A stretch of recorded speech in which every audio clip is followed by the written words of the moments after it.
Peregrine Falcon বা শাহীন বাজ পাখি পাচারের অভিযোগে বন্যপ্রাণী সংরক্ষণ অধ্যাদেশে প্রথম মামলা করেছে বন বিভাগ। তারা বলছে, পাচারকারী চট্টগ্রামের বাসিন্দা। 3টি বাজ পাখি ব্যাগে টেপ দিয়ে পেঁচিয়ে ঢাকা থেকে দুবাই যাচ্ছিলেন। প্রাণী গবেষকরা বলছেন, শীতের মৌসুমে পরিযায়ী হয়ে বাংলাদেশে আসে বাজ পাখি। এখানে এসে পাচারকারীদের হাতে আটকা পড়ছে তারা।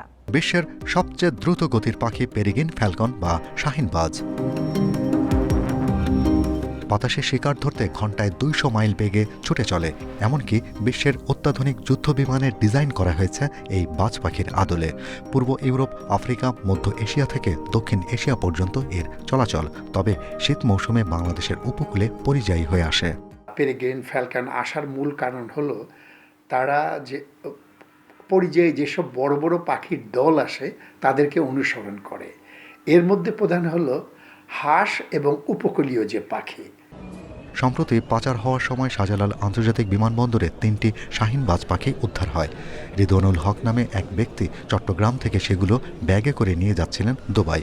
শুল্ক কর্মকর্তাদের নজরে এলে বিমানবন্দর থেকে পালিয়ে যান রিদওয়ান। এই ঘটনায় বন্যপ্রাণী সংরক্ষণ অধ্যাদেশে মামলা করেছে বন বিভাগ। তদন্ত প্রক্রিয়াটা আমাদের এখনো আছে।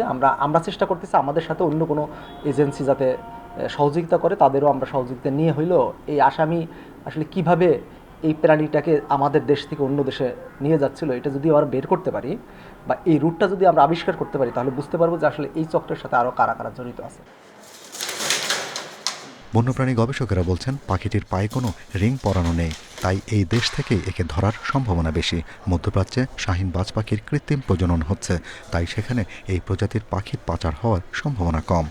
তাদেরকে ট্রেনিং করে এবং তাদেরকে ট্যাগিং করে আবার ওইসব দেশে ফেরত পাঠিয়ে দেয় যেখান থেকে এইগুলো মাইগ্রেট করে এই অঞ্চলে আসছিল।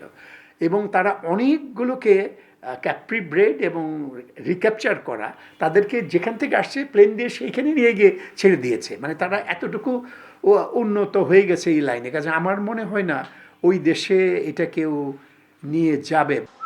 পাখি ও বন্যপ্রাণী পাচারের অবৈধ রুট হিসেবে শাহজালাল আন্তর্জাতিক বিমানবন্দর ব্যবহারের অভিযোগ রয়েছে। তাই 2023 সালে আন্তর্জাতিক সংস্থা সাইটিস নিষেধাজ্ঞা জারি করে। Shahriar Anirban, independent news, Dhaka.